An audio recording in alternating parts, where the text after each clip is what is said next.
BFM TV, BFM Politique, Guillaume Daret. Merci d'être avec nous. Vous êtes bien sur BFM Politique. Notre invitée ce matin, la patronne des députés de la France Insoumise à l'Assemblée nationale, Mathilde Panot. Bienvenue. Merci. À mes côtés pour vous interroger, Amandine Atalaya, éditorialiste Bonjour. politique BFM Bonjour. TV, et Jules Péquenard de la Tribune Dimanche, notre partenaire Bonjour. pour cette émission. Alors on a de nombreux thèmes à évoquer avec vous. La politique étrangère, évidemment, menée notamment par Donald Trump. La question, on le disait effectivement, du budget. La question de la sécurité également. Sécurité écologique qui, justement, se confronte parfois avec hier cette mobilisation des opposants au chantier de l'autoroute A69, manifestation qui avait été interdite par la préfecture, en tout cas pas autorisée, et qui a dégénéré en fin de journée avec un affrontement avec les forces de l'ordre. Le préfet du Tarn a mis en avant ce que les forces de l'ordre ont pu retrouver, justement, ce qui leur a été balancé dessus. On a vu des haches, des boules de pétanque, tout un certain nombre de choses qu'on ne voit pas normalement dans des manifestations qui se voudraient pacifiques. Est-ce que ce matin, vous condamnez ou pas ces agissements ? Écoutez, nous avons un problème dans notre pays que nous avons vu à Sainte-Soline, que nous avons vu dans les manifestations des Gilets jaunes avec des gens qui ont perdu leurs mains, leur œil en manifestant avec les Gilets jaunes. Et maintenant à l'A69 où le rapporteur spécial des Nations Unies pour les défenseurs de l'environnement est venu l'année dernière dire que la France était aujourd'hui le pire pays d'Europe sur la criminalisation des militants écologistes. Donc je crois que ce qui arrive dans notre pays doit nous interroger sur la manière dont est organisé justement le maintien des manifestations avec des choses qu'on ne voit nulle part ailleurs en Europe. Et c'est ça que je crois qu'il faut condamner avec une situation, je veux quand même le dire sur la 69, qui est ubuesque puisque la 69, donc cette autoroute pour que tout le monde comprenne, qui doit faire gagner seulement 15 minutes de temps en artificialisant, c'est-à-dire en bétonnant 360 hectares de terres agricoles et de terres naturelles, donc qui sont complètement à l'encontre des objectifs écologiques que doit se donner notre pays, eh bien, cette autoroute a été jugée illégale par la justice avec un tribunal qui a ensuite dit que le chantier pouvait reprendre, mais en ne jugeant pas sur le fond, avec toujours une décision qui dit que c'est illégal. Donc il faut faire respecter l'état de droit et que le tribunal d'appel de Toulouse puisse statuer immédiatement. Ça sera avant la fin de l'année, effectivement, cet examen. Mais je reprends ce que vous disiez, Mathilde Panot. Donc ce matin, vous condamnez l'action des forces de l'ordre. Vous ne condamnez pas les manifestants qui leur ont jeté des boules de pétanque, des haches. On va voir ce que le préfet, notamment du Tarn, a mis en avant. Vous ne condamnez pas l'action de ces militants. Je condamne l'action d'un gouvernement qui pousse justement à ce qu'il y ait des affrontements extrêmement violents, comme on l'avait vu à Sainte-Soline, avec 4000 grenades qui avaient été lancées, notamment des rapports des institutions internationales qui montrent que les secours ont été empêchés. Et je vais vous dire, nous sommes toujours du côté de ceux qui manifestent aux violences pacifiquement. Parce que c'est une manifestation qui normalement n'était pas autorisée, sauf sur un espace privé autour d'un château prêté par un propriétaire. Mais, alors, pourquoi est-ce que ça pousse à des affrontements ? D'abord, je le dis, il n'y a que en France qu'on voit cela. Et je veux d'abord dire que l'immense majorité des manifestants qui manifestaient contre la 69 étaient des manifestants absolument pacifiques. Pourquoi est-ce qu'ils poussent à ça ? Ils n'autorisent pas la manifestation. Ils ne mettent pas en place ce qu'il faut pour que ensuite la manifestation puisse bien se dérouler. Et on voit maintenant trop souvent dans notre pays des affrontements qui tournent, y compris à des drames qui auraient pu être mortels. Forcément, quand on voit cette attirail, Mathilde Panot, non, mais je vais aller jusqu'au bout. Pourquoi est-ce que c'est grave ? Ces manifestants veulent être pacifistes. Oui, mais l'immense majorité, est pacifiste. D'ailleurs, tous vos confrères l'ont dit lorsqu'ils ont fait le report sur... C'était peut-être pas le cas de tous, mais regardez juste ces images qui ont été publiées par le préfet du Tarn hier. Quand on voit des... Alors voilà, les casques. On voit aussi donc des paires de ciseaux. On voit sur d'autres images des haches, des boules de pétanque. Non mais des haches et des boules de pétanque. Non mais vous allez voir. D'abord déjà, est-ce qu'on va manifester avec une paire de ciseaux ? Ça, je vous laisse libre de le savoir. Mais des haches. Non mais quand on voit des haches, des boules de pétanque, est-ce que c'est légitime d'aller balancer ça sur les forces de l'ordre ? Oui ou non ? Mais certainement pas. Certainement pas, mais encore une fois, il y a un problème avec la manière dont le gouvernement est en train de gérer ce dossier-là. Est-ce que vous apportez oui ou non votre soutien aux forces de l'ordre ? J'apporte mon soutien à tous ceux qui sont victimes de violences. Et ce ne sont pas seulement les forces de l'ordre. Michel Forst, le rapporteur spécial de l'ONU, parle de privation de sommeil. Mais dans ce qui s'est passé hier... Je condamne les ordres qui sont donnés par un gouvernement qui ne fait que la politique du fait accompli. Est-ce que vous vous rappelez du contournement autoroutier de Strasbourg ? Le contournement autoroutier de Strasbourg, il y a eu des manifestations partout pour empêcher que ce contournement autoroutier puisse être construit. Qu'a dit la justice? La justice a dit que ce contournement autoroutier était illégal, ne respectait pas les lois françaises. Problème, l'autoroute avait déjà été construite. C'est ce qui est en train de se passer sur la 69. Donc moi, je veux bien, Monsieur Daré, que vous m'expliquiez. Moi, je suis prête à condamner toutes les violences. Nous n'avons jamais prôné la violence. Donc vous condamnez les violences d'hier? Mais oui, si vous voulez, je condamne toutes les violences. Mais moi, je dis, ceux qui sont responsables de la violence, c'est un gouvernement qui joue avec le fait accompli et qui est complètement à rebours de l'urgence écologique. Justin Panot, vous pensez donc, parce que vous disiez, le gouvernement ne met pas en place les conditions pour que la manifestation se déroule dans le calme. Tout à fait. Vous pensez sérieusement que si ces conditions avaient été réunies, d'ailleurs quelles sont-elles, il n'y aurait pas eu de manifestants qui auraient amené des objets aussi dangereux? Vous pensez que voilà, il y en a... Je sais pas. Vous pensez que, par exemple, je sais pas, en Allemagne, en Suisse, dans d'autres pays, il n'y a pas des manifestants qui amènent des choses dangereuses? Pourquoi ça dégénère pas comme ça? Pourquoi? Peut-être parce que les ordres ne sont pas les mêmes. Peut-être parce que la manière de faire, à la fois, par exemple, des sommations. Par exemple, en Allemagne, vous avez des camions qui font des sommations que tout le monde entend. Bon, par exemple, ça, c'est des choses qui sont intéressantes. Pourquoi est-ce que la France ne participe pas au groupe dans lequel participent 12 pays européens sur la manière dont on gère pacifiquement une manifestation, qui est un groupe au niveau européen qui explique des choses avec notamment des sociologues, qui sont des choses très claires. Par exemple, qu'une foule est naturellement solidaire entre elles. Et donc, que si vous parlez à un seul individu ou que vous chargez comme cela, eh bien, ça amène à des choses qui sont extrêmement Mathilde graves. Panot, vous faites souvent des manifestations. Très, très souvent. Est-ce que vous allez dans une manifestation avec une hache ou des boules de pétanque? Mais non. Mais je ne vais pas en manifestation avec une hache et une boule de pétanque. Vous voulez que je vous le dise? Je ne suis pas d'accord avec le fait qu'on vienne avec des haches et des boules de pétanque. Voilà. Non, mais c'est clair, ça mérite d'être clair. Est-ce que vous pensez néanmoins que la défense de l'écologie dans les années à venir passera par de la désobéissance civile? Est-ce que vous l'encouragez, même cette désobéissance civile, comme une forme de combat contre ce que l'État voudrait faire aujourd'hui? Ben oui, je pense que ça passera par de la désobéissance civile. Et je veux dire que là, nous sommes comme d'habitude en train de parler des soi-disant violences. Vous avez parlé de barbares tout à l'heure, ou je ne sais plus quel mot. C'est le terme employé par... Oui, ministre de l'Intérieur, qui parlait d'éco-terroristes à l'époque, etc., qui a tenté de soulever... de dissoudre les soulèvements de la terre, chose jamais vue dans notre pays, de tenter de dissoudre un mouvement écologiste, ce qui, fort heureusement, a été cassé par la justice. Mais enfin, il faut quand même réaliser que ce dont nous devrions tous parler, y compris sur ce plateau, c'est que les scientifiques alertent depuis des années, mais notamment depuis 10 jours, sur le fait que le plus 1,5 degré de réchauffement est désormais inéluctable, qui était l'objectif donné aux accords de Paris. Et qu'on parle pour 2040 de plus 4 degrés. Voilà ce dont on est en train de parler. Je veux dire, c'est la question de savoir si nous gardons un écosystème compatible avec la vie humaine. Mais est-ce que l'action des manifestants que nous avons vus hier s'affronter avec les forces de l'ordre est à vos yeux légitime ou non? Moi, je soutiens pleinement et entièrement ceux qui ont manifesté hier, je le redis, à leur immense majorité pacifiquement et qui tentent par tous les moyens d'empêcher une autoroute qui n'a aucun sens, qui n'a aucune utilité et qui va encore bétonner des terres agricoles, alors que vous avez vu ce qu'ont fait les pluies diluviennes il y a quelques jours, avec 2 morts dans notre pays, et que cela ne va pas s'arrêter. Pour vous, c'était des militants écologistes ou des casseurs? Moi, je sais pas, dans chaque manifestation, vous avez des gens qui tentent d'aller à l'affrontement avec les forces de l'ordre. Et dans tous les pays, on arrive à faire en sorte de séparer ceux qui sont là pour peut-être casser et ceux qui Bruno manifestent Retailleau explique avec qu'à des ses yeux, ce revendications ne sont très pas fortes. des militants de la cause écologique, mais des groupes de barbares sans limite.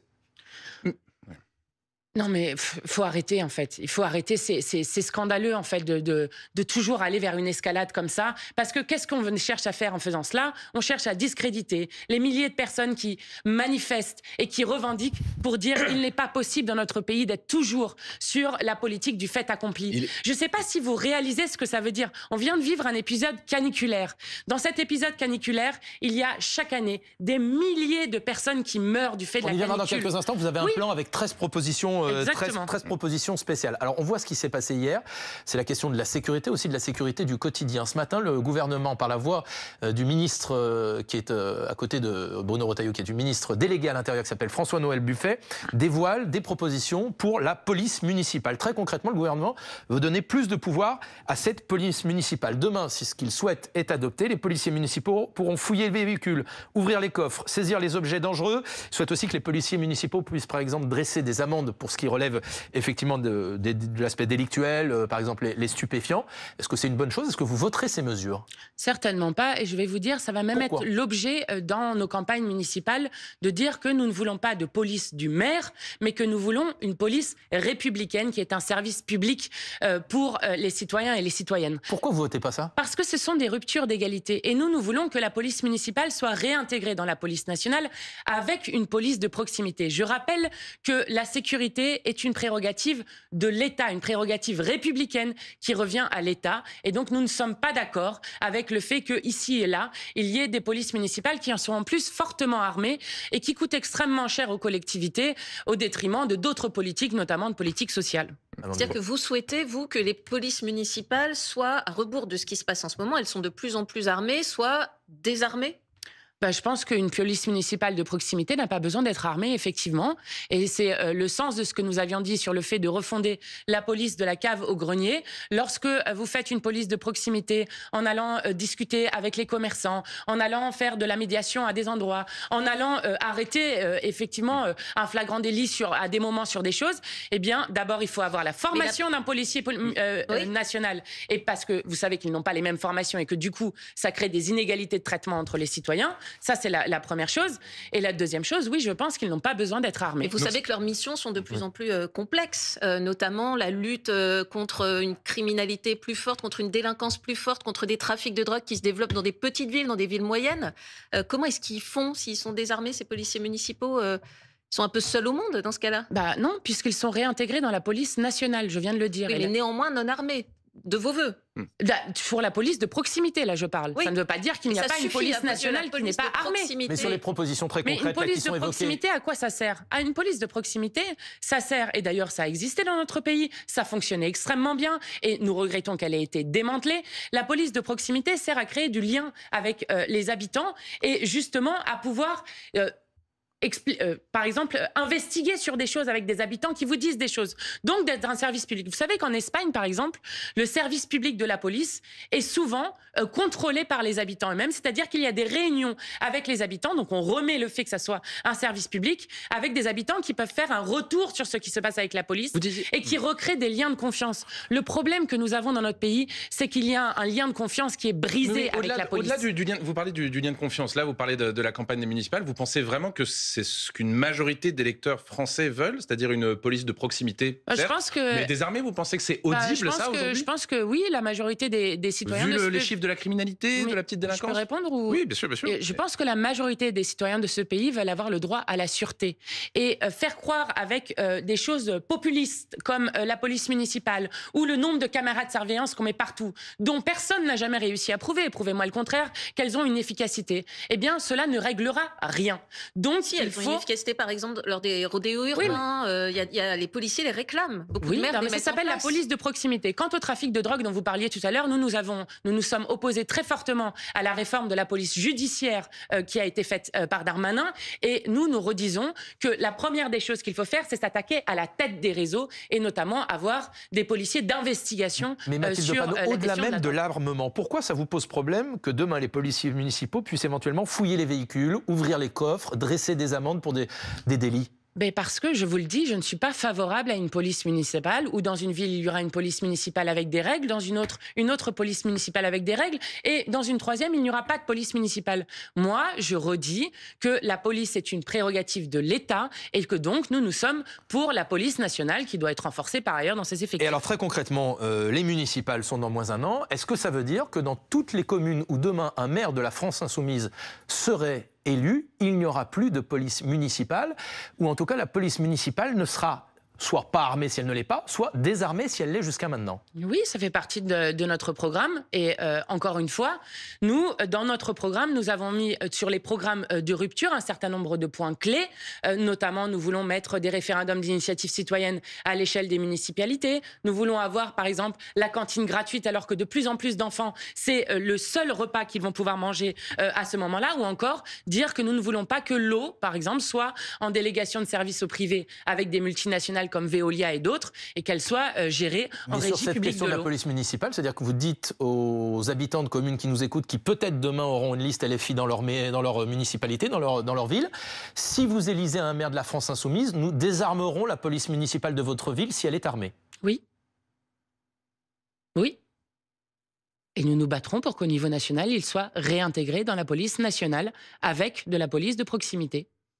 Et vous enlèverez les caméras de vidéosurveillance aussi dans les villes où vous seriez élu, où il y aurait des caméras? Quand on arrivera et qu'il y a, vous savez, un certain nombre d'agents qui sont là de police municipale, on ne va pas les faire disparaître du jour au lendemain, ni leur enlever leur travail du jour au lendemain. Les caméras de On se bat pour vidéosurveillance. l'intégration.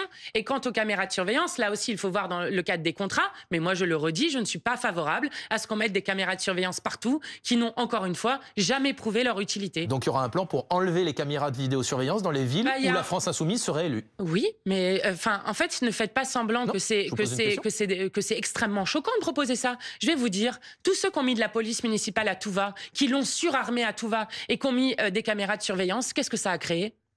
Qu'est-ce que ça a créé? Vous faites que de dire que la situation sécuritaire est catastrophique. Donc ce ne sont pas des solutions. Ce ne sont pas des solutions. Donc la question, qui votait à gauche, une partie de l'électorat populaire qui votait à gauche est partie au Rassemblement national pour davantage précisément de mesures sur la sécurité. C'est bidon. Non, c'est pas un fait. Et pour le coup, vous pouvez lire par exemple Piketty et Cagé qui montrent que l'électorat est beaucoup plus populaire par exemple pour Jean-Luc Mélenchon que pour Marine Le Pen. Mais bon, passons là-dessus. Mais ce que je suis en train de dire, c'est que toutes les mêmes solutions qui sont toujours de dire nous allons faire une surenchère, nous allons faire des grandes opérations place nette, tout cela est un échec patent. Et donc la question qui est posée, c'est comment on s'y prend. Parce qu'effectivement, tout le monde a le droit à la sûreté dans notre pays. Et par exemple, dans le droit à la sûreté, il y a la question de la prévention. N'êtes-vous pas choqués que partout dans des départements, on enlève ceux qui, justement, étaient les médiateurs de rue, faisaient de la prévention pour suivre des familles à qui on enlève des moyens les uns après les autres? Ne réfléchissez-vous pas sur le fait que les associations sont en train d'être complètement asséchées financièrement et que du coup on se retrouve dans une situation où il n'y a plus les associations qui faisaient à la fois du lien social, de la prévention à des endroits? Eh bien c'est tout ça qu'il faut reconstruire pour pouvoir faire en sorte d'avoir un vrai droit à la sûreté. Cet aspect municipal, on l'a vu, est très important aussi dans la gestion de l'urgence climatique. On l'a vu cette semaine avec la canicule qui a touché la France et vous faites partie de ceux qui se sont montrés très critiques avec la gestion du gouvernement. Oui, alors il va y avoir on nous annonce une troisième vague de chaleur dans les prochains jours. Au pic de la précédente, 84 départements étaient en vigilance orange. C'est record. D'abord, question simple, la réponse gouvernementale à cette canicule donc 2025, quelle a été d'après vous? Est-ce que vous avez trouvé le gouvernement à la hauteur? Non, elle est catastrophique et il y a une responsabilité. Aujourd'hui, c'est pas la chaleur qui tue, c'est l'inaction climatique qui tue. Et je rappelle qu'Emmanuel Macron a été condamné 2 fois pour inaction climatique. Il a été condamné pour effondrement du vivant et multiples fois condamné sur la qualité de l'air. Je vais vous dire, quand vous voyez le nombre d'écoles qui ferment, par exemple, on doit se poser les questions pour savoir pourquoi la France n'est pas prête à affronter ces épisodes de chaleur qui vont se multiplier. Nous étions à la 51e vague de chaleur depuis 1945, depuis l'après-guerre. Donc 2 tiers se trouvent après 2000. Donc on sait que ça va se multiplier. Nous avons proposé un plan canicule.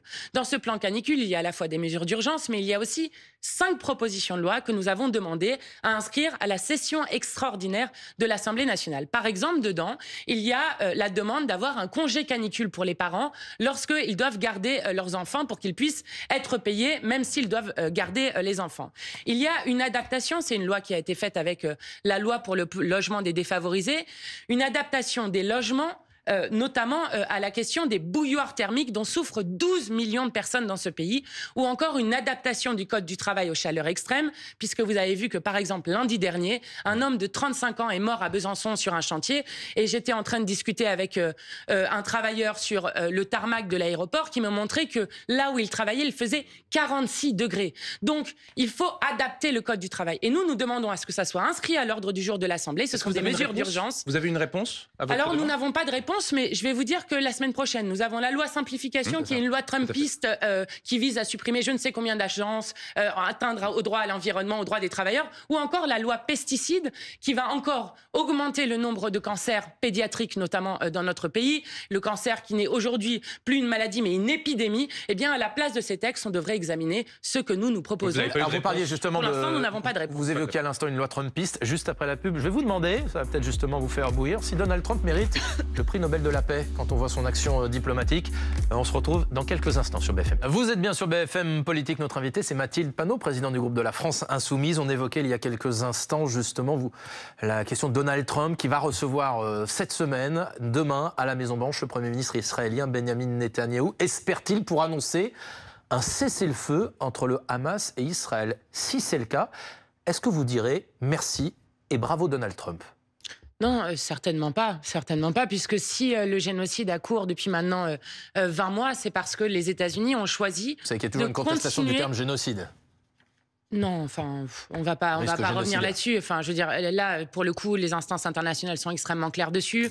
Ça l'a fait maintenant depuis plus que janvier, donc c'est-à-dire plus qu'un an et demi que la Cour pénale internationale est dit risque génocidaire, qui s'est ensuite doublé d'une famine utilisée comme arme de guerre. Vous avez vu que chaque jour, encore hier, il y a 35 Palestiniens complètement désarmés qui venaient juste chercher à manger pour leur famille sur des points de distribution qui sont celles de la fondation soutenue à la fois par Israël et par les États-Unis. Si Donald Trump annonce demain un cessez-le-feu, est-ce que vous dites merci et bravo Donald Trump? Non, je ne dis pas merci et bravo Donald Trump, parce que cela fait 20 mois maintenant qu'un génocide est en cours, avec une volonté de détruire entièrement le peuple palestinien. Et évidemment, je me réjouirai s'il y a un cessez-le-feu, parce qu'il faut que l'horreur cesse à Gaza. Mais Donald Trump est celui qui, par exemple, demande instamment depuis plusieurs mois à ce qu'il y ait un plan de déportation des Palestiniens de Gaza, en demandant à la Jordanie et à l'Égypte de les accueillir. Et Netanyahou continue aussi dans cette optique-là. Et donc, je crois que ce qu'il faut faire prévaloir aujourd'hui, c'est le droit international, et notamment qu'il y ait des sanctions contre Netanyahou et contre l'extrême droite israélienne, dont je rappelle qu'on a un président de la République qui dit tout et n'importe quoi. Il a d'abord dit qu'il souhaitait reconnaître l'État de Palestine depuis maintenant plus d'un an, et il tergiverse toujours pour le faire. Et puis un président qui dit qu'il souhaite qu'il y ait une modification dans l'accord d'association entre l'Union européenne et Israël, l'Union européenne premier partenaire commercial d'Israël. Et cette semaine, alors que nous présentions une résolution sur cette question, eh bien ses propres députés ont voté contre le fait juste de faire respecter le mandat d'arrêt de la Cour pénale internationale contre Netanyahou. Vous appelez au boycott des produits israéliens, par exemple, des entreprises israéliennes? Bien sûr, mais rendez-vous compte, il y a eu 17 trains de sanctions contre Vladimir Poutine sur l'agression et les violations du droit international depuis maintenant 3 ans en Ukraine, qui doivent impérativement cesser. 17 trains de sanctions, combien y en a-t-il eu contre Netanyahou? Zéro. Devant le premier génocide filmé en direct de l'histoire de l'humanité. Savez-vous contre qui se bat l'armée génocidaire de Netanyahou? Contre des enfants. La moitié de la population de Gaza, c'est des enfants dont nous sommes en train de parler. Des enfants qui meurent de faim, des enfants qui meurent sous les bombes, des enfants qui meurent sous les débris. Et c'est insupportable pour quiconque regarde ça, parce qu'ainsi, la France n'a plus une voix qui est écoutée, car elle a une défense du droit international qui est à géométrie et à géographie variable, et je le regrette profondément. En tout cas, ça pose la question de la politique étrangère menée par Donald Trump. Oui, puisque sur le dossier iranien, les États-Unis se sont engagés avec des frappes. Est-ce qu'aujourd'hui, vous pensez que le monde est plus sûr maintenant que l'Iran a ses capacités nucléaires réduites à défaut d'être détruites? C'est un excellent résultat, donc violation du droit international. Derrière, que s'est-il passé? Il faut dire la suite. L'Iran a décidé de sortir de l'AIEA, donc de l'Agence sur l'énergie atomique, donc de sortir de tout moyen de surveillance qu'il pouvait y avoir. Je rappelle que c'est directement de la responsabilité de Trump, ça personne ne le dit, mais en 2018, c'est lui qui a décidé de sortir unilatéralement du traité sur la non-prolifération nucléaire que l'Iran à l'époque respectait scrupuleusement. Tout le monde le sait. Enfin, tout le monde le sait, non, on ne le dit pas beaucoup. Donc c'est lui qui est responsable directement de ça. Emmanuel Macron a essayé de le retenir à l'époque. Et derrière, vous avez eu comme vous, le président, des frappes israéliennes sur la prison d'Evin, dans lequel se trouvent Jacques Paris et Cécile Collère, donc 2 otages français, avec 71 personnes qui sont mortes, parce qu'il n'y a pas seulement les 2 otages français, il y a aussi toute la jeunesse iranienne qui est, je me permets de vous interrompre, 2 otages français qui ont été inculpés cette semaine oui, pour espionnage pour le compte du Mossad. Est-ce que vous jugez que la diplomatie française est à la hauteur et fait suffisamment ce qu'il faut pour les faire libérer? Écoutez, il faut impérativement les faire libérer. Et je vais vous dire, le fait que la France ait cotisé à la guerre préventive sur la question de l'Iran, avec des mensonges qui ont été dits, notamment que l'Iran serait au seuil d'avoir la bombe nucléaire, eh bien, en faisant cela, s'il y a guerre préventive, alors il n'y a plus de droit international. Donc il faut faire respecter le droit international et il faut que la France puisse avoir une diplomatie qui est forte pour libérer Cécile Collère et Jacques Paris. Vu le stade où nous en sommes, est-ce que vous souhaitez la chute du régime des mollahs à ce stade? Mais moi, j'ai toujours combattu. Nous n'avons jamais soutenu le régime des ayatollahs, jamais. Moi-même, je marraine, comme présidente de groupe parlementaire et comme députée, un citoyen iranien qui est condamné à mort depuis le mouvement Femmes, Vie, Liberté. Donc, nous ne les avons jamais soutenus. Mais si vous croyez un seul instant que c'est par des bombes qu'on libère un peuple, alors là, nous ne serons jamais d'accord avec cela. Savez-vous ce qu'est la leçon de l'Irak? L'Irak où la France s'était honorée à ne pas participer en 2003. La leçon de l'Irak, c'est que justement, en faisant croire qu'il y avait des armes de destruction massive, dont tout le monde sait qu'elles n'ont jamais existé, mais en plus de cela, en disant qu'il fallait changer le régime de Saddam Hussein, qui était effectivement tyrannique, eh bien le résultat, c'est 1 million de morts. C'est l'Irak qui est toujours aujourd'hui déstabilisé 20 ans après, et c'est la naissance de Daesh qui est née de cette déstabilisation. Donc maintenant, ça suffit d'agir comme cela en disant que n'importe quel pays a le droit de bombarder un autre pays. Nous ne sommes pas d'accord avec ça. Et il faut revenir aux règles à la fois de l'ONU et aux règles du droit international. Et c'est comme ça que la France aura une voix écoutée dans le monde. Cette question du Proche et Moyen-Orient est très présente dans le débat politique français. Le CRIF a pris pour cible la France Insoumise et Jean-Luc Mélenchon lors de son dîner annuel cette semaine. Le président du CRIF dit « Notre priorité politique doit être de rendre, je cite, résiduelle l'influence politique de la France Insoumise ». Quand il évoque tour à tour certains de vos parlementaires, alors européennes par exemple Rima Hassan ou français Thomas Porte, David Guiraud, Aymeric Caron, le président du CRIF considère, je cite, qu'ils sont de faux amis des Palestiniens et de vrais ennemis de la République. Vous êtes des vrais ennemis de la République ? Moi, je regrette la violence des propos du président du CRIF qui a dit, par exemple, que ceux qui combattaient le génocide qui est actuellement cours en Palestine souhaitaient ce génocide par antisémitisme. Et je regrette d'autant plus, non pas ce qu'il n'a pas dit seulement jeudi soir à la tribune, mais ce qu'il n'a pas dit depuis 20 mois, c'est-à-dire qu'il n'a eu aucun mot pour les crimes de masse contre les Palestiniens, aucun mot sur la famine utilisée comme arme de guerre, aucun mot sur les violations du droit international. Et je vais vous dire, moi je le regrette d'autant plus que nous ne serons jamais, mais alors jamais d'accord pour qu'on assimile nos concitoyens juifs dans ce pays avec la politique d'extrême droite génocidaire de Netanyahou. Je ne suis pas d'accord parce que c'est cela qui les met en danger. Et là, on voit l'objectif politique qui est celui du président du CRIF, c'est-à-dire d'aligner, de s'aligner sur le discours qui est tenu de Netanyahou. Pourquoi dit-il cela ? Il faut lui demander pourquoi il veut faire le porte-parole de Netanyahou. Je crois que justement, il aurait d'autres choses à dire, et notamment peut-être que le président du CRIF aurait pu parler de Caroline Parmentier, qui est députée du Rassemblement national, qui parle de lobby juif dans ses articles. Ou alors il aurait pu parler de Marine Le Pen, dont le plus grand regret de sa vie, a-t-elle dit récemment encore, est d'avoir exclu son père du Rassemblement national, à l'époque Front National, alors que c'est justement celui qui a été condamné à de multiples reprises, notamment pour négation de crimes contre l'humanité et du génocide, avec le détail de l'histoire. Qui concerne la France en matière de politique internationale, Amandine. Avec l'Algérie, puisqu'on a appris cette semaine que la peine de l'écrivain Boualem Sansal, qui est emprisonné en Algérie, a été confirmée, 5 ans de prison, et le président algérien Tebboune a refusé une grâce. Qu'est-ce que ça vous inspire et comment vous qualifieriez ce régime algérien autoritaire à minima? Est-ce que c'est une dictature même? Je pense qu'il y a, il y a un autoritarisme, et nous ne cessons de demander à la fois la libération de Boualem Sansal. Je parle aussi de Christophe Glaise, qui cette semaine a écopé de 7 ans de prison pour avoir juste fait son métier, c'est-à-dire son métier de journalisme pour apologie du terrorisme.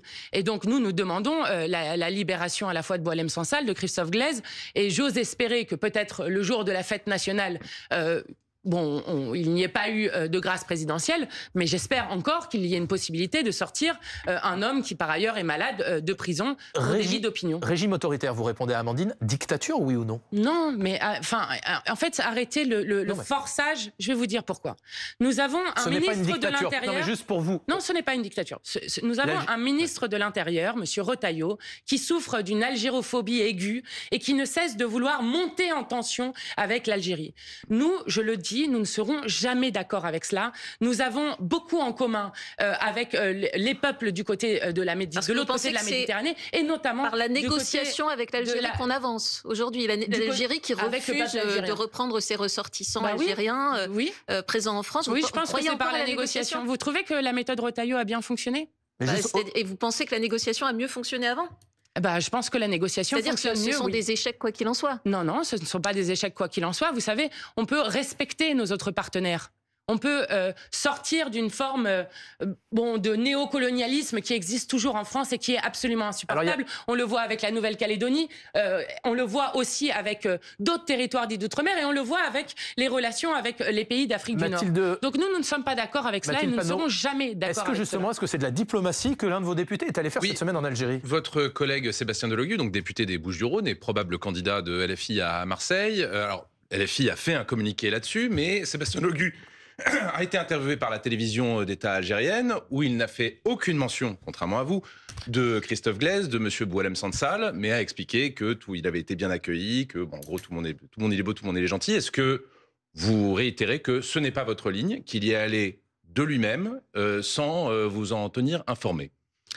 Oui, mais d'ailleurs, Sébastien Delogu l'a dit lui-même dans un communiqué. Il y était pour des raisons personnelles, notamment pour se rendre sur la tombe de son grand-père. Il s'est interviewé par la télévision d'État. Oui, mais c'est pour ça que nous avons réaffirmé quelles étaient les positions de la France insoumise, et que donc ce voyage était un voyage personnel et non pas un voyage où il s'exprimait au nom à la fois du groupe parlementaire et du mouvement insoumis. Mathilde Panot, le président de la République Emmanuel Macron s'est rendu hier, invité un peu surprise, au meeting des 10 ans des jeunes avec Macron. Il a fait passer quelques messages extrêmement clairs. Il dit notamment, je cite, « J'ai aussi besoin de vous dans les 2 ans, dans les 5 ans, dans les 10 ans qui viennent ».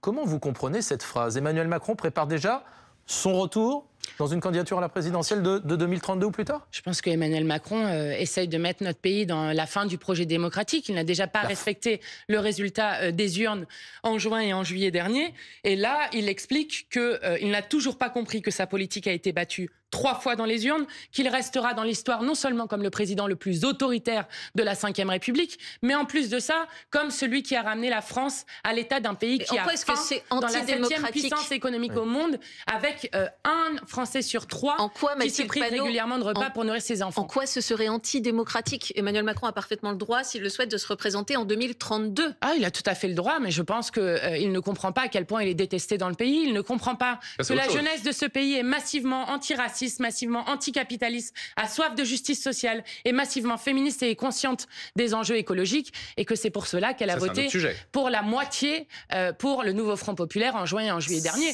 Donc il pourra faire bien ce qu'il lui souhaite, mais juste, Emmanuel Macron est aujourd'hui un président qui appartient au passé et dont nous avons hâte de tourner la page, ainsi que de battre l'extrême droite, puisqu'il est historiquement responsable de cette montée de l'extrême droite. En parlant de page, il y en a une autre qui se tourne ce mardi, c'est l'impossibilité pour Emmanuel Macron de dissoudre à nouveau l'Assemblée nationale. Il l'a fait en 2024. Est-ce que la France insoumise souhaite que le président de la République dissolve à nouveau l'Assemblée nationale et déclenche à nouveau des législatives anticipées? Nous n'avons pas peur du retour devant le peuple. Ce qui n'est pas le cas du Rassemblement national, qui cette semaine encore a refusé de voter la censure pour la 8e fois. Sébastien Chenu déclare dans le JDD aujourd'hui que le Rassemblement souhaite une dissolution, une nouvelle dissolution. C'est donc pour ça qu'ils n'ont pas voté la censure pour 8 fois, qu'ils ont refusé de leur fait qu'on puisse discuter de la destitution du président de la République en hémicycle, qu'ils sont responsables du pire budget austéritaire. Mais vous, est-ce que vous appelez à une dissolution, oui ou non? Mais oui, nous sommes d'accord avec le fait qu'on retourne devant le peuple. Et d'ailleurs, je le dis à tout le monde et à toutes celles et ceux qui nous écoutent, inscrivez-vous sur les listes électorales, vérifiez que vous êtes bien inscrits sur les listes électorales, car il y a aujourd'hui 10 millions de nos concitoyens qui sont non inscrits ou mal inscrits alors qu'ils ont le droit de vote. Et donc faites-le parce que ça sera utile au moment donné et dans les prochaines échéances qui arrivent. Le RN donne rendez-vous à l'automne au moment du budget. Effectivement, François Bayrou doit dévoiler ses pistes le 15 juillet. Concrètement, qu'est-ce que vous en attendez de ce rendez-vous? D'abord, moi j'aimerais que l'Assemblée nationale puisse continuer de siéger pour qu'on puisse juste pouvoir discuter des pistes qui vont être annoncées. Donc ça, vous demandez la prolongation chose. De la session extraordinaire? Bien sûr, d'ailleurs j'ai dit des propositions de loi qu'on pourrait mettre dedans. La deuxième chose, c'est qu'aujourd'hui, cette semaine sont tombés les masques. puisque l'ensemble de la gauche de l'hémicycle a voté la censure du gouvernement Bayrou-Retailleau. Les seuls qui aujourd'hui permettent de maintenir la politique de malheur de Macron, c'est le Rassemblement national et l'extrême droite qui ont donc refusé de voter cette censure. Sauf que, juste Ensuite, sur le budget, eux, ça les a jamais gênés de voter vos motions de censure. Parfois, c'est déjà arrivé. S'ils déposent, eux, une motion de censure à l'automne, est-ce que vous voteriez une motion de censure déposée par le RN? Vous avez raté quelque chose, je crois, Monsieur Daré. Allez-y. Nous sommes plus nombreux qu'eux. Oui. Et donc, lorsque nous sommes plus nombreux Pas qu'eux, LFI, la le nouveau motion, Front populaire. oui, mais la motion qui est examinée en premier, c'est toujours la nôtre. Et donc, leurs motions de censure sont généralement absolument inutiles. Donc, la question ne se pose jamais. Pas par principe. Donc, ça, c'est la première chose. Donc, c'est eux qui permettent aujourd'hui à Emmanuel Macron et à François Bayrou de continuer encore leur politique de malheur pendant plus de 2 mois. Mais ensuite, sur les annonces qui vont être faites le 15 juillet, on nous parle d'une année blanche. Une année blanche, c'est-à-dire que pendant un an, on ne revalorise pas les prestations sociales, on ne revalorise pas, par exemple, les retraites à hauteur de l'inflation. Par exemple, je vous donne des exemples pour que tout le monde comprenne. Si on fait une année blanche, par exemple, pour ceux qui reçoivent les APL, ça veut dire moins 70 € par an pour ceux qui reçoivent les APL. Ça veut dire moins 120 € par an pour ceux qui touchent le RSA, ou par exemple, pour ceux qui sont à l'allocation adulte handicapé, c'est moins 180 € par an. Je vais vous dire, si cette année blanche se fait, ou si on continue la politique austéritaire, alors on va tuer l'économie française. Parce que le moteur de l'économie française, c'est la consommation populaire. Et c'est notamment ce que dit l'OFCE, c'est que ça fait peser un risque de récession sur l'économie française. Et donc, il faut aller chercher l'argent là où il est, dans la poche des plus riches. Et nous avons démontré l'hiver dernier que nous pouvions le faire en récupérant facilement, même très facilement, les 40 milliards d'euros d'économies qu'ils cherchent. Alors, on a vu que la gauche, effectivement, s'était réunie pour voter une motion de censure cette semaine, mais dans la perspective de la présidentielle, c'est pas encore le cas. Non, parce que vous êtes extrêmement divisé aujourd'hui à gauche. On comprend que Raphaël Glucksmann va se lancer de son côté, Jean-Luc Mélenchon certainement, décision probablement après l'été. La gauche anti-LFI est en train d'essayer d'organiser une primaire. Comment est-ce que vous allez, avec tout ça, réussir à vous qualifier qui que ce soit pour le second tour de l'élection présidentielle? Est-ce que finalement, celui qui va tirer son épingle du jeu, c'est Raphaël Glucksmann, in fine? Eh bien, d'abord, première chose, nous continuerons à porter une constance autour de l'Union populaire, autour d'un programme de rupture, et je le dis comme quelque chose qui est très important, parce que c'est ça qui permet non seulement de tourner la page de la Macronie, mais aussi de battre l'extrême droite. Et peut-être avez-vous vu, mais le groupe parlementaire que je préside est celui qui est le premier opposant à Macron, le premier opposant au RN, alors que la Macronie et le Rassemblement national votent ensemble à 76%, dans 76% des votes, et le plus cohérent politiquement. Donc nous continuerons autour de cette ligne-là, et je veux dire, ceux qui vous expliquent qu'il faut absolument une primaire, où on se parlerait entre soi, alors que l'urgence est de parler au pays, font une erreur politique majeure. Là, on parle de Marine Tondelier, de Clémentine Autain, de François Ruffin. Exactement. François Ruffin et Clémentine Autain qui étaient à la... Font une erreur politique majeure. Pourquoi ? Parce que l'urgence, c'est de parler justement à l'ensemble du pays. Et surtout, l'épisode de la résignation, on nous l'a déjà fait. En 2022, rappelez-vous, des gens main sur le cœur qui nous disaient que si il y avait la possibilité d'avoir un candidat au second tour, alors ils retiraient leur candidature. Le résultat, c'est qu'à 420 000 voix, nous avons raté le second tour avec la candidature de Jean-Luc Mélenchon, et que donc il est tout à fait possible, lorsque les gens retournent massivement aux urnes, de pouvoir gagner. C'est d'ailleurs ce qu'on a regardé du côté de Zoran Mamdani, qui a gagné les primaires démocrates, justement en ramenant des jeunes et des abstentionnistes à la primaire. Et qu'est-ce qui s'est passé? Vous avez vu que son concurrent qui a perdu se présente quand même à la mairie de New York. Preuve que les primaires sont vraiment une stratégie de défaite. Raphaël Glucksmann, pourquoi est-ce qu'il ne pourrait pas incarner cette rupture avec Emmanuel Macron ? Parce que je crois que dans ce que porte M. Glucksmann, et vous n'avez qu'à voir son programme, il y a sur les 30 mesures d'urgence qui étaient dans le programme du nouveau Front populaire, 21 qui ne se trouvent plus. Par exemple, le fait de revenir à la retraite à 62 ans et à 60 ans. Par exemple, le fait d'abroger Parcoursup. Et on pourrait continuer longtemps. Nous en avons fait une analyse et nous en avons dit donc que M. Glucksmann était aujourd'hui un autre Macron possible, et que nous voulons justement faire une rupture avec la politique qui est menée depuis des années. Un autre Macron possible. En quoi ? Je pense que lorsque vous enlevez les 3/4 des mesures d'urgence du nouveau Front populaire, notamment le fait d'augmenter immédiatement le SMIC, etc., bien, vous êtes plutôt dans une gauche d'accompagnement et nous sommes plutôt une gauche de rupture. Il n'est pas assez commode pour vous, justement, que Raphaël Glucksmann mène cette candidature un peu social-démocrate. Après, je crois que c'est la démocratie. C'est la démocratie et que les électeurs et les électrices trancheront. Mais je le redis, il ne faut pas céder à la résignation. Ce que nous avons démontré dans les dernières années et que nous continuons de faire, c'est de montrer qu'un autre monde est toujours possible et que si tout le monde s'y met, nous pouvons les submerger dans les urnes, à la fois les macronistes et l'extrême droite, et gagner ce pays. Question assez rapide. Est-ce que vous croyez à Dominique de Villepin, dont on parle comme un éventuel candidat pour 2027, qui viendrait peut-être vous concurrencer dans les quartiers notamment ? Est-ce que c'est la droite populaire ? Ça vous fait sourire. Non, je ne crois pas qu'il viendrait nous concurrencer. On verra s'il est candidat. En tout cas, il en exprime le souhait. Moi, je veux redire que Dominique de Villepin est quelqu'un qui, je crois, nous a beaucoup aidé dans un moment où il y avait tellement peu de voix pour s'élever contre le génocide en cours en Palestine. Mais Dominique de Villepin est, comme vous l'avez dit très bien, un homme de droite qui ne propose rien de ce que nous proposons sur beaucoup des aspects. C'est celui qui a privatisé les autoroutes. C'est celui, et on pourrait continuer longtemps. Donc, je crois que non, nous ne sommes pas du tout sur la même offre politique qui est faite au pays. D'après vous ? Oui, bien sûr. Un homme de droite. Et d'ailleurs, j'invite la droite à se rappeler un peu de ce que pouvait être la droite républicaine à un moment. Et je pense que ce sont des adversaires politiques qui nous conviennent mieux sur la teneur des arguments que d'autres qui ne cessent de courir après l'extrême droite, comme le fait M. Retailleau, M. Wauquiez et beaucoup d'autres. Emmanuel Grégoire a été choisi cette semaine par les socialistes parisiens pour être le candidat des socialistes à la mairie de Paris lors des prochaines municipales. Est-ce qu'Emmanuel Grégoire est un partenaire ou un adversaire de la France Insoumise ?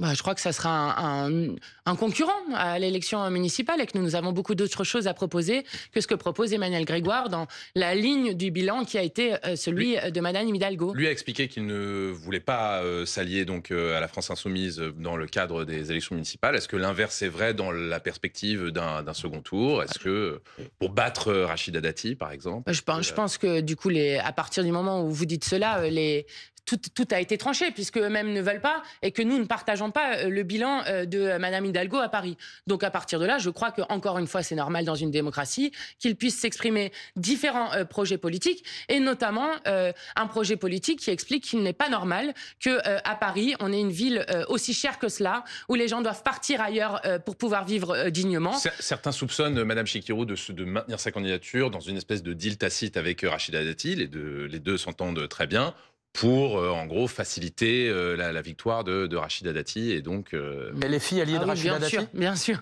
C'est pour ça que nous avons battu en début de semaine le projet de loi qui a été porté par Madame Rachida Dati sur l'audiovisuel public. Donc ce deal est tout à fait évident et comprendra tout le monde. Bon, cela n'a aucun sens. Vous savez, dans une élection, vous présentez des projets politiques et ensuite les électeurs et les électrices tranchent. C'est ça une élection. Le problème, après, c'est d'en respecter le résultat. Et c'est ce que n'a pas fait Emmanuel Macron. Et tout ce que nous vivons maintenant, lorsqu'on parle du budget, lorsqu'on parle du gouvernement, vient de ce déni démocratique qui a été fait il y a un an dans ce pays et qui, je crois, est extrêmement dommageable pour la démocratie. Mathilde Panot, question courte, réponse courte. Je vois ça réagit beaucoup ce matin dans les différentes émissions politiques, suite aux propos notamment de François Bayrou cette semaine, après le rapport notamment sur les violences dans les établissements scolaires et ce qui s'est passé à Bétharram.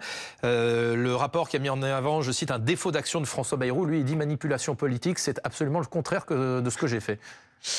Si, moi je veux d'abord saluer le travail remarquable qui a été fait par Paul Vanier qui a gagné cette commission d'enquête, mais aussi par Violette Spielbout qui était la co-rapporteure Renaissance, qui a montré qu'il y avait à la fois une omerta et une défaillance systématique de l'État qui ont mis des générations et des générations d'enfants. Qu'est-ce que vous demandez, qu'est-ce que vous dites à François Bayrou ?